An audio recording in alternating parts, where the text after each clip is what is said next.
پہ اسلامی تاریخ میں یزید کے بعد بھی گزرے ہیں. بڑے بڑے محدثین ہیں جن کے ناموں میں یزید آتا ہے. بات چل پڑی ہے تو میں چھیڑ دوں یہ موضوع تھوڑا سا. میں نے کچھ دن پہلے ایک بیان کیا ہے کہ یزید کے بارے میں حضرت مفتی تقی عثمانی صاحب کی رائے معتدل ہے. میرے خیال میں ان کی رائے یہ ہے کہ یزید کا حضرت حسین کے قتل میں شریک ہونا یا ان کے حکم پہ قتل کرنا یہ کسی مستند روایت سے ثابت بولو بھائی نہیں ہے، ثابت نہیں ہے. اسی طرح یزید کا شرابی کبابی یہ سب چیزیں بھی کسی مستند اوتھینٹک روایت سے ثابت نہیں ہے. روایتیں بھی ہیں، اس طرف بھی ہیں اس طرف بھی ہیں، کوئی مستند مضبوط چیز نہیں ہے. شرعی شہادت چاہیے نا فاسق قرار دینے کے لیے، تو وہ نہیں ہے. اس بیس پہ حضرت مفتی تقی صاحب کی رائے یہ ہے کہ یزید کے بارے میں کیا کیا جائے؟ خاموش. نہ رحمت اللہ علیہ بولو نہ لعنت اللہ، کیونکہ اگر وہ قتل میں شریک تھا تو رحمت اللہ بولنے پر پکڑے جاؤ گے قیامت کے دن، اور اگر نہیں تھا تو لعنت اللہ بولنے پر پکڑے جاؤ گے. یہ بات میں نے کہی اور میری شامت آئی. ہول سیل کے حساب سے لعنت اس پر، اللہ کرے تیرا حشر یزید کے ساتھ ہو. اتنی گالیاں پڑی ہیں. تو میں آج ہی کی بات ہے، صبح ایک شیعہ سے میری ملاقات ہوئی. وہ ذرا ایجوکیٹڈ آدمی ہے، پڑھے لکھے آدمی ہے. میرا کچھ مالی لین دین ان سے، آپ بھی تھے نا اس وقت، صبح یہ بھی بیٹھے ہوئے تھے. بینک میں جانا ہوا، وہ کام تھا مجھے وہاں پہ بینک میں، وہ کیونکہ میرا ان سے واسطہ پڑتا رہتا ہے. تو میں نے ان سے یہ کہا، میں نے کہا دیکھو آپ پڑھے لکھے آدمی ہو، آپ شیعہ ہو، مجھے ایک بات بتاؤ، میں اگر یہ کہتا کہ حضرت حسین کے قاتلوں پر لعنت بھیجنا جائز نہیں ہے تو آپ 100 دفعہ مجھ پہ لعنت بھیجتے. ہم کہتے ہیں حضرت حسین کے قتل میں جو شریک تھا، جس نے حکم دیا حضرت حسین کے قتل کا، کروڑہا لعنت ہو اس کے اوپر. کروڑہا لعنت. لعنت کا لفظ اس کے لیے کیا ہے؟ چھوٹا ہے. کروڑہا لعنتیں اس کے اوپر. یہ ہمارا عقیدہ ہے اور اہل بیت سے محبت کا تقاضا ہے.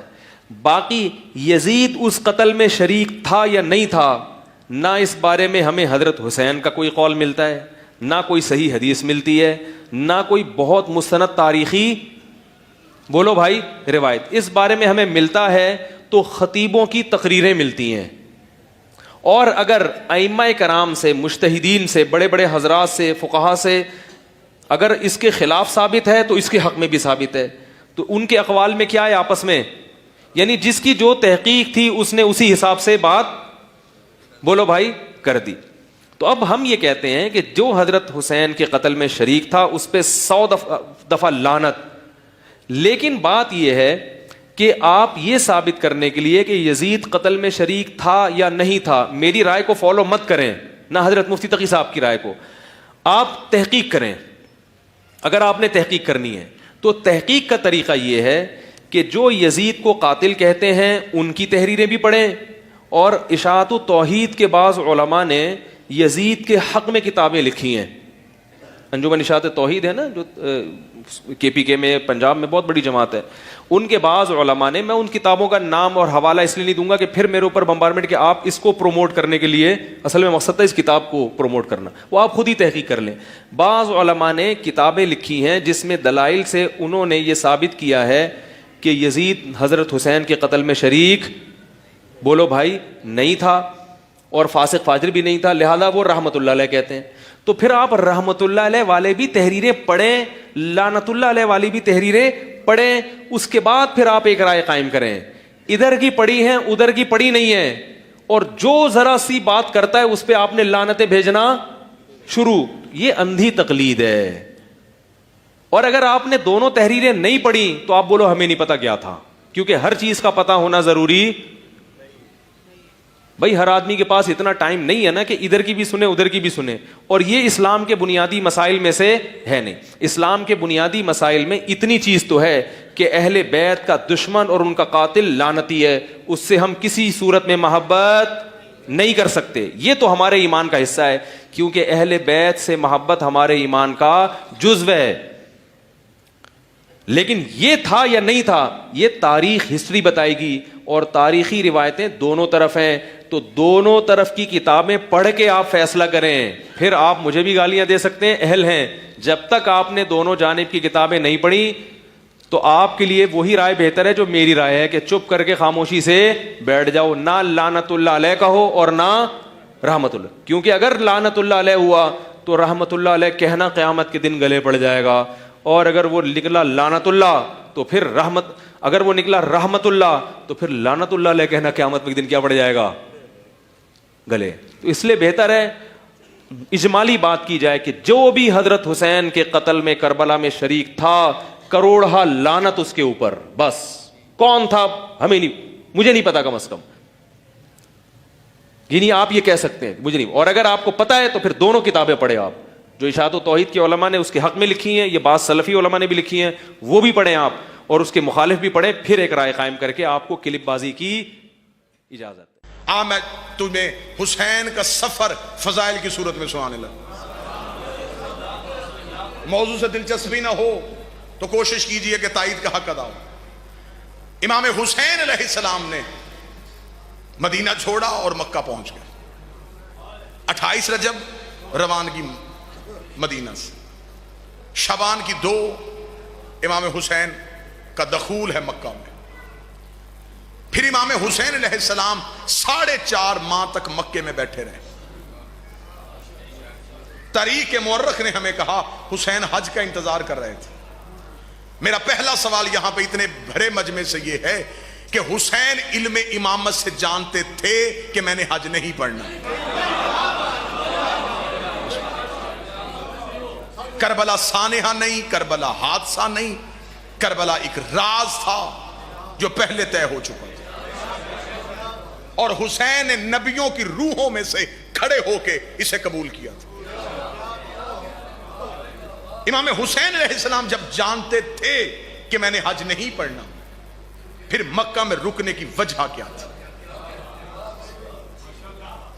ہم ذاکر ہیں امام حسین کے سب سے چھوٹے. ہم کسی مجلس میں جا رہے ہیں, بابا تنویر شاہ جی رستے سے فون آ جائے کہ آخری ذاکر پڑھ رہا ہے, ہم ٹائم کا اندازہ لگائیں کہ ہمارے پہنچنے تک مجلس ختم ہو جائے گی. ہم وہ سفر نہیں کرتے کہ جس مقصد کے لیے جا رہے ہیں جب وہ مقصد ہی نہیں ہوگا پھر جانے کا فائدہ. اس کا مطلب ہے کہ مجھ جیسا کم علم بغیر مقصد کے سفر نہیں کرتا. بات آپ نے پھر سر سے گزاری, میں پھر جملہ دہرانے لگا. مجھ جیسا کم علم بغیر غرض کے, بغیر مقصد کے سفر نہیں کرتا. امام حسین جب جانتے تھے کہ حج نہیں پڑھا جائے گا, پھر مکہ میں رکنے کی وجوہات کیا تھی؟ بسم اللہ سرکار. میں وہ وجہ پڑھنا چاہتا ہوں, اہداف پڑھنا چاہتا ہوں, مقصد حسین پڑھنا چاہتا ہوں, قیام حسینی کے مقاصد پڑھنا چاہتا ہوں. امام حسین علیہ السلام بابا جی مکہ میں بیٹھے, وجہ کیا تھی؟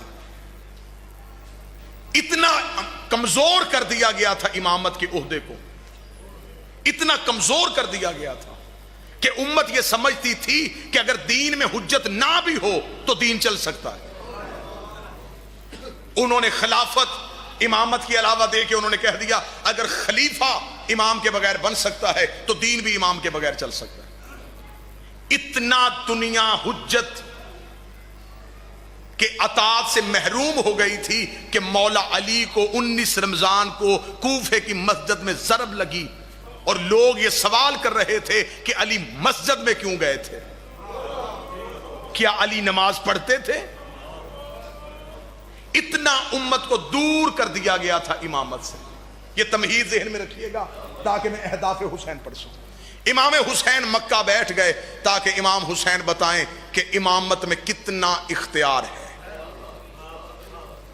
اور یہ بھی میری قوم کے نوجوان یاد رکھیے گا, جو امام حسین مکہ میں بیٹھے کہیں خیمے لگا کے, کہیں کیمپ لگا کے, کہیں کرائے کے گھر لے کے, کسی مسلمان کے مہمان بن کے نہیں, جتنی دیر مکہ رہے اپنی نانی خدیجہ کے محل میں رہے.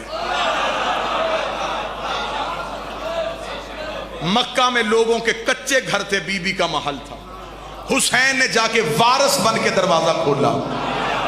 اگلی سطر پہ ہر بندہ نہیں بولے گا, وارث بن کے دروازہ کھول کے حسین نے مکہ میں اعلان کروایا جو کوئی خدیجہ جیسی سخاوت دیکھنا چاہتا ہو آئے اسی بی بی کا بیٹا اسی گھر میں موجود. 1057 خطبے تاریخ عرب نے لکھے جو امام حسین نے مکہ موجودگی میں دیے. اب انتظار کر رہے تھے امام حسین حج کا کہ حج میں لوگ پوری دنیا سے اکٹھے ہوں گے. یاد رکھیے گا وہ دور میڈیا نہیں، ایک خبر دوسرے کونے تک پہنچنے کے لیے سالوں درکار تھے. یعنی کہ واقعہ کربلا 3-4 سال بعد لوگوں کو پتا چلا کہ امام حسین شہید کر دیے گئے. اب امام حسین انتظار کر رہے تھے کہ حج کے دنوں میں ہر ملک کے مسلمان آئیں گے، بلکہ صرف مسلمان ہی نہیں، عرب کی سب سے بڑی تجارتی منڈی حج کے دنوں میں لگتی تھی. موضوع کے ساتھ دلچسپی ہے یا نہیں؟ جو غیر مسلم، جو مسلمان نہیں بھی تھے، وہ بھی خرید و فروخت کے لیے حج کے دنوں میں پہنچ جاتے تھے. حدود حرم میں داخل نہیں ہوتے تھے لیکن مکہ شہر میں وہ موجود ہوتے تھے. اب جو بندہ یمن سے چلتا تھا حج کے لیے، وہ کوشش کرتا تھا کہ میں یمن سے یمن کی چادریں لے جاؤں، وہاں رش ہوگا، وہاں میں یہ چادریں بیچوں گا، میرا رستے کا خرچ نکل آئے گا. مصر کے لوگ مصر کی جنس لے کے آتے تھے، ترکی کے لوگ ترکی کی جنس لے کے آتے تھے. اس طرح حج کے دنوں میں بہت بڑی تجارتی منڈی لگ جاتی تھی. امام حسین انتظار کر رہے تھے کہ حج کا رش ہو. جو ہی حج کا رش بڑھتا گیا حسین مطمئن ہوتے گئے. جب مکمل حج کا رش بڑھ گیا، اب حسین ابن علی کتابیں کہتی ہے، تاریخ عرب سے پڑھو، انوار النعمانیہ سے، امام حسین علیہ السلام مکہ میں اپنی نانی کے گھر سے نکلتے ہیں. پیچھے امام حسین کے لشکر ہے. امام حسین نے احرام تو باندھا ہوا ہے. امام حسین لبیک اللہم لبیک کہتے ہوئے کعبہ کی طرف آ رہے تھے. شاید کوئی سننے والا کان ہوتا، اس وقت کعبہ لبیک یا حسین کہہ رہا تھا.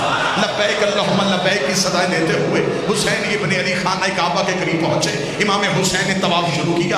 امام حسین طواف کرتے ہوئے اپنے آخری چکر کے قریب پہنچے. یا حسین نے اشارہ کیا، عباس ابن علی ابو الفضل عباس حسین کے دائیں کاندھے کے قریب آ گئے. حسین نے عباس کے کاندھے پہ ہاتھ رکھ کے کہا، عباس میرے لشکر کو بتا دو اگلا طواف ہم عمرے کی نیت سے کریں گے اور یہی ہم اپنے احراموں کو کھول دیں گے. عباس نے ایک بار بھی نہیں پوچھا کہ مولا حج کیوں نہیں پڑھنا، ہم تو حج پڑھنے آئے تھے. کیونکہ عباس جانتے تھے کہ کعبے کے چکر لگانے کو حج نہیں کہتے، حسین کی اطاعت کو حج کہتے ہیں. عباس ابن علی نے حسین کے سارے لشکر کو بتا دیا کہ حسین مالی کہہ رہے ہیں اگلا طواف